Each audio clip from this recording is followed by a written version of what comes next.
Hello ನಮಸ್ಕಾರ. So ಇವತ್ತಿನ topic is continuation to my previous reel. Last ರೀಲ್ನಲ್ಲಿ ನಾನು ಹೇಳಿದ್ದೆ ನಮ್ಮ 24 ಅವರ್ಸ್ನಲ್ಲಿ ವರ್ಕೌಟ್ಗೆ ಸ್ವಲ್ಪ ಟೈಮ್ ಕೊಡಬೇಕು ಅಂತ. ಬಟ್ ಅದೇ ರೀಲ್ ಪೋಸ್ಟ್ ಮಾಡಿ ನೆಕ್ಸ್ಟ್ ಡೇಯಿಂದ ನನಗೆ ಕಂಟಿನ್ಯೂಸ್ 8 ಡೇಸ್ ಫೀವರ್ ಆಯಿತು ಆ್ಯಂಡ್ ವರ್ಕೌಟ್ ಮಾಡೋಕ್ಕೆ ಆಗಿಲ್ಲ. ಹೌದು, ಇದು ನನ್ನ ಸ್ಟೇಟ್ಮೆಂಟ್ಗೆ ಕಾಂಟ್ರಡಿಕ್ಟರಿ ಅಂತ ಅನಿಸ್ಬೋದು. So let me break it down. The truth is discipline without self awareness is not strength, in fact it is self harm. So point ಏನಂದರೆ, ಬಾಡಿಗೆ ವರ್ಕೌಟ್ ಎಷ್ಟು ಇಂಪಾರ್ಟೆಂಟೋ ರೆಸ್ಟ್ ಕೂಡ ಅಷ್ಟೇ ಇಂಪಾರ್ಟೆಂಟ್. ನಿಮ್ಮ fitness ಜರ್ನಿನಲ್ಲಿ there are 3 things which always have to go hand in hand. One is workout, second one is nutrition and third one is recovery. ಈ ಮೂರನಲ್ಲಿ ಯಾವುದನ್ನು neglect ಮಾಡೋಕ್ಕೆ ಆಗಲ್ಲ.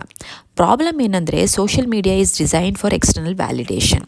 It turns your body into A product, your value into numbers and your worth into engagement. So ನಾನು ಹೇಳ್ತಾ ಇರೋ point ಏನಂದರೆ, ನಿಮ್ಮ ಬಾಡಿನ ಇನ್ನೊಬ್ಬರು ಬಾಡಿ ಜೊತೆಗೆ ಕಂಪೇರ್ ಮಾಡಬೇಡಿ.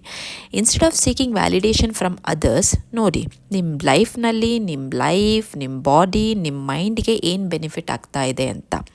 So tell me what you think about this in the comment section.